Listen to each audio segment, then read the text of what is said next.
పాలకొల్లు నియోజకవర్గం ఎమ్మెల్యే రాష్ట్ర జలవనరుల శాఖ మంత్రి డాక్టర్ నిమ్మల రామానాయుడు తన కార్యాలయంలో సీఎంఆర్ఎఫ్ చెక్కులు పంపిణీ చేశారు. ఈ సందర్భంగా ఆయన మాట్లాడుతూ 11 లక్షల కోట్ల అప్పు ఉన్నా అప్పు తీర్చాలన్నా అప్పుకి వడ్డీ కట్టాలన్నా అప్పు చేయాల్సిన పరిస్థితిలో ఉన్నప్పటికీ ప్రజల ఆరోగ్యాన్ని దృష్టిలో పెట్టుకుని చంద్రబాబు నాయుడు, పవన్ కళ్యాణ్, నరేంద్ర మోడీ నాయకత్వంలో ప్రతి వారం సీఎంఆర్ఎఫ్ చెక్కులు విధిగా పంపిణీ చేస్తున్నామని అన్నారు. 2014 నుండి 2019 వరకు కూడా సీఎంఆర్ఎఫ్ చెక్కులు టీడీపీ ప్రభుత్వంలో పంపిణీ చేశామని, 2019 నుండి 2024 వరకు వైఎస్ఆర్సీపీ ప్రభుత్వం ఒక్క చెక్కు కూడా పంపిణీ చేయలేదని మండిపడ్డారు. ఈరోజు టీడీపీ, జనసేన, బీజేపీ కూటమి ప్రభుత్వం 21,36,000 రూపాయలు సీఎంఆర్ఎఫ్ చెక్కులను 36 మంది వినియోగదారులకు పంచడం జరిగిందని అన్నారు. ఈరోజు ప్రజల ఆశీర్వాదంతో ఒక ప్రజా ప్రభుత్వం ఆంధ్రప్రదేశ్ రాష్ట్రంలో వచ్చినటువంటి పరిస్థితుల్లో ఈ రాష్ట్రానికి 14 లక్షల కోట్ల అప్పు ఉన్నటువంటి పరిస్థితుల్లో కూడా ఈరోజు తెచ్చినటువంటి అప్పులకి వడ్డీలు కట్టాలన్నా, తెచ్చినటువంటి అప్పుల్ని తీర్చాలన్నా, మళ్ళీ అప్పు చేసి మళ్ళీ వాటిని తీర్చేటువంటి విషమ పరిస్థితి ఈరోజు ఈ రాష్ట్రంలో ఉన్నప్పటికీ కూడా ప్రజల ఆరోగ్యంగా ఉండాలి అనేటువంటి ఆలోచనతోటి ఈరోజు చంద్రబాబు నాయుడు గారు, పవన్ కళ్యాణ్ గారు, మరి నరేంద్ర మోడీ గారి యొక్క సహకారంతో ఈ సవాళ్ళనన్నింటినీ కూడా ఎదుర్కొని ఈవేళ ప్రజారంజకమైనటువంటి పాలన చేస్తున్నటువంటి పరిస్థితి. అందులో భాగంగానే మీరు చూస్తూ ఉన్నారు. నేను ఎక్కడో జిల్లా, రాష్ట్రం చెప్పట్లా, మన నియోజకవర్గాన్ని చూసుకుంటే ప్రతి వారం కూడా ఎవరైతే ఆసుపత్రుల్లో వైద్యం చేయించుకుని మరి బిల్లులు తెచ్చుకుంటారో వాళ్ళకి సీఎంఆర్ఎఫ్ చెక్కులు. ఎందుకంటే ఈవేళ ఆసుపత్రికి వెళ్ళి ఆరోగ్యం కుదుట పడింది, కానీ మరి కట్టినటువంటి బిల్లులకి అప్పులు ఎట్లా తీర్చాలని వాళ్ళ మనోవేదన ఉండకూడదు అనేటువంటి ఆలోచనతో వాళ్ళకు కూడా మరి యొక్క చెక్కులు అందించేటువంటి పరిస్థితి ఈవేళ ఈ యొక్క తెలుగుదేశం, జనసేన, బీజేపీ, ఎన్డీఏ ప్రభుత్వం. ఎందుకు ఈ మాట చెప్తూ ఉన్నానంటే 2014, 2019 5 సంవత్సరాల్లో ఈ మాదిరిగానే ప్రతి ఒక్కరికి కూడా సీఎంఆర్ఎఫ్ ద్వారా సాయం అందించాం. తర్వాత వచ్చింది ఒక నియంతృత్వ, నిరంకుశత్వమైనటువంటి రాక్షస ప్రభుత్వం. ఎందుకు ఈ మాట అంటున్నానంటే 2019, 2024 గత 5 సంవత్సరాలలో ఎక్కడైనా సీఎంఆర్ఎఫ్ అని చెప్పి మరి అప్లికేషన్లు పెడితే ఆ రోజు ఆ గ్రామాల్లో ఉన్న నాయకులు కానివ్వండి, లేకపోతే ఆ వార్డులో నాయకులు కానీ పట్టుకెళ్ళి ఇస్తే అవి మళ్ళీ చెత్త బుట్టల్లో పడేసినటువంటి పరిస్థితి గత ప్రభుత్వంలో. ఎందుకంటే చాలా మంది నా దగ్గరికి వస్తూ ఉన్నారు. ఇప్పుడు గతంలో వైఎస్ఆర్సీపీ పార్టీ అధికారంలో ఉందని, మీకు ఇచ్చిన పని అవదని చెప్పి వైఎస్ఆర్సీపీ పార్టీ కార్యాలయానికి వెళ్ళి అక్కడ ఇన్ఛార్జీలకు ఇచ్చాము, వైఎస్ఆర్సీపీ పార్టీ నాయకులకు ఇచ్చాము, అధోగతి లేదు. విజయవాడ వెళ్ళి మేము కనుక్కుంటే అసలు ఈ అప్లికేషన్ రాలేదని చెప్తూ ఉన్నారు అని చెప్తూ ఉండి ఆ అప్లికేషన్లు ఎక్కడికి పోయేది తెలియదు. ఒక్కొక్కసారి ఆ ఇన్ఛార్జి ఖాళీ చేసి వెళ్ళిపోతే మళ్ళీ ఆ బిల్డింగ్లు అన్ని కూడా ఈ సీఎంఆర్ఎఫ్లు పాపం ఎవరైతే అప్లికేషన్ పెట్టారో అన్ని తొట్టల కింద అక్కడ పడి ఉన్నాయి. అంటే కాలువల గొట్ల మీద, చాల గొట్ల మీద, బోధుగొట్ల మీద పడేసినటువంటి పరిస్థితి.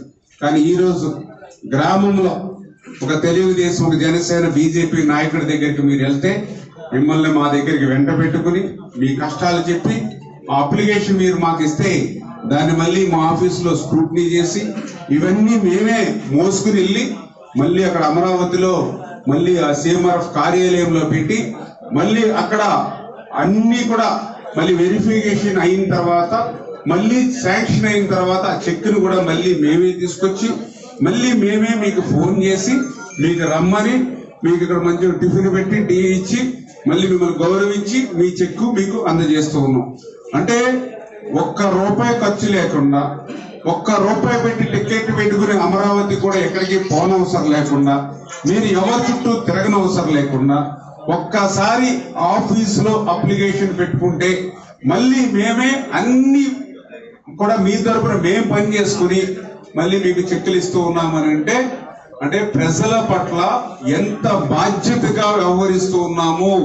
గ్రామ స్థాయి మా కార్యకర్త దగ్గర నుంచి మా వరకు ఇదే ఒక నిదర్శనం అని చెప్పి తెలియజేసుకుంటూ అందులో భాగంగా ఈరోజు మరి 36 మందికి మరి 21 లక్షల మరి 36,000 రూపాయలు ఈ ఒక్కరోజు ఇవాళ CMRF నిమిత్తం మరి ఇవాళ మీ అందరికీ అందినటువంటి పరిస్థితి అని చెప్పి తెలియజేసుకుంటూ మరి ఈ రకంగా ప్రజల కోసం పనిచేసేటువంటి ప్రభుత్వాన్ని మీరు ఎప్పుడు కూడా ఆశీర్వదించాలని చెప్పేసి కూడా మిమ్మల్ని కూడా కోరుకుంటూ ఏదైతే మరి యొక్క తెలుగుదేశం జనసేన బీజేపీ ప్రభుత్వం మరి ఈవేళ ఇంత ప్రజారంజకంగా పనిచేస్తూ ఉంటాయి. ఎందుకంటే ఇన్ని కష్టాల మధ్య కూడా మరి పెంచినటువంటి పింఛన్ 3,000 రూపాయలు 4,000 రూపాయలు అంటే గత ప్రభుత్వం 1,000 రూపాయలు పెంచడానికి ఆ రోజు ముఖ్యమంత్రి 5 సంవత్సరాలు తీసుకుంటే మేము మొదటి నెల మొదటి తేదీనే ఈవేళ పెంచినటువంటి పింఛన్ 4,000 ప్లస్ బకాయి 3,000 7,000 రూపాయలు అక్షరాల ఆ రోజు మీ ఇంటికి అందజేస్తాయి. ఆ రోజు కూడా వాలంటీర్ లేకపోతే ఆ పెన్షన్దారులు చనిపోతున్నారు అవ్వమ్మలు తాతమ్మలని గొగ్గోలు పెడితే ఈవేళ ఎవరు లేకపోయినా కూడా 1వ తేదీనే పండుగ 1వ తేదీ కూడా ఆదివారం వస్తే ముందు రోజే శనివారం పట్టుకొచ్చి మీ ఇంటికి ఇస్తూ ఉన్నటువంటి ప్రభుత్వం ఇది. మరి ఇట్లా 3 గ్యాస్ సిలిండర్లు ఫ్రీగా మరి మహిళలకు ఇచ్చేటువంటి విధంగా అదేవిధంగా ఏదైతే మరి ఇన్పుట్ సబ్సిడీని మరి పెంచి ఇవ్వడంలో కానీ మరి అంటే 5-6 నెలల్లోనే ఒక DSC నోటిఫికేషన్ ఇచ్చినటువంటి యువతకు ఉద్యోగ అవకాశాలు కల్పించడంలో కానీ అంటే ఇన్ని ఇబ్బందుల మధ్య కూడా ఒక్కొక్కటి కూడా నెరవేర్చుకుంటూ ఈ ప్రభుత్వం ముందుకెళ్తూ ఉంటే మరి మళ్ళీ వైఎస్ఆర్సీపీ నాయకులు వచ్చి మళ్ళీ అసత్యాలు అబద్ధాలు అని చెప్పి ఎందుకంటే గత 5 సంవత్సరాల్లో ఏదైతే శాండ్ మైన్ లిక్కరు మరి ఏదైతే విలువైనటువంటి ల్యాండ్స్ కొట్టేసి ఇంకా బ్యాలెన్స్ ఇంకా ఎక్కడెక్కడైనా మిగిలిపోతే అవి కూడా కొట్టేయడానికి మళ్ళీ ఇంకొకసారి మిమ్మల్ని మభ్య పెట్టేటువంటి ప్రయత్నంతో ఈవేళ రోడ్డు మీదకి వస్తూ ఉంటే మీరు నిలదీసి అడగాలి. గత 5 సంవత్సరాల్లో మరి ఏదైతే ఒక్క CMRF చెక్ ఎవరికైనా ఇచ్చి ఉన్నటువంటి పరిస్థితి ఉందా? ఎక్కడైనా రోడ్లు గొంతలు పడితే కనీసం గొంతలు కూడా పొడతలేనిటువంటి మీకు ఈవేళ ఆ రోడ్ల మీద తిరిగేటువంటి పరిస్థితి మీకు హక్కు ఎవరు ఇచ్చారు? ఇట్లా ఏదైతే 5 సంవత్సరాల వాళ్ళ నిరంకుశత్వ నియంత్రణతో పాలన ఏదైతే ఉందో దాన్ని ప్రశ్నించవలసినటువంటి అవసరం కూడా మీ మీద ఉంది. లేదంటే ఇప్పుడే మళ్ళీ ఈ యొక్క గాడిలో పడుతున్నటువంటి రాష్ట్ర ఆర్థిక వ్యవస్థను గాని ఈ రాష్ట్ర పాలన గాని మళ్ళీ అస్తవ్యస్తం చేయాలి అనేటువంటి ఆలోచనతో దుర్మార్గమైనటువంటి మరి ఏదైతే వైఎస్ఆర్సీపీ పార్టీ మళ్ళీ ప్రజల్లోకి వచ్చి మభ్యపెట్టేటువంటి పరిస్థితి ఉంటుంది.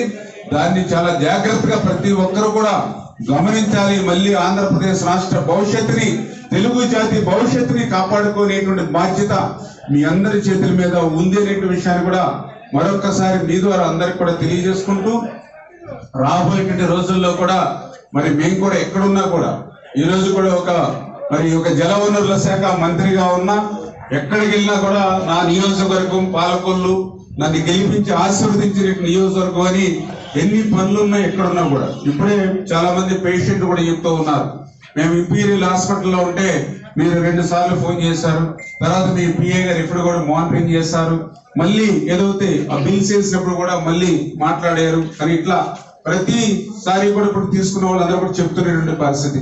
అంటే ఈ రకంగా ఏదైతే ఈ హాస్పిటల్స్ నిమిత్తం ఎవరైతే ఉన్నారో నేను ఎక్కడున్నా కూడా వాళ్ళకి ఎప్పటికప్పుడు నేను ఫోన్ చేసుకుంటూ అదేవిధంగా నేను కూడా నా తరఫున ఒక PAని దీని మీద నా వ్యక్తిని ఒకరిని పెట్టుకుని అదేవిధంగా నియోజకవర్గ డెవలప్మెంట్ విషయాలు కూడా మళ్ళీ అది కూడా పర్సనల్ గా చూసుకుంటూ మీ అందరికీ తెలుసు నేనే కడపలో ఉన్నాం. కడప జిల్లాలో ఉండి మరి రోజుకు ఒక కార్యక్రమంలో తిరుగుతూ కూడా మళ్ళీ ఈ కార్యక్రమం మళ్ళీ మీ అందరికీ కూడా ఎక్కడ నష్టం లేకుండా ప్రతి వారం కూడా ఇట్లా CMRF సెక్యూరిటీ ఇట్లా ప్రతి పని కూడా రేపు కూడా R&Bకి సంబంధించినటువంటి వర్క్స్ ఉన్నాయి, ఇవి కూడా రేపు శంకుస్థాపన చేస్తూ ఉన్నాం. ఇప్పుడు కూడా చాలా పనులు ప్రారంభమయ్యాయి R&Bకి సంబంధించి.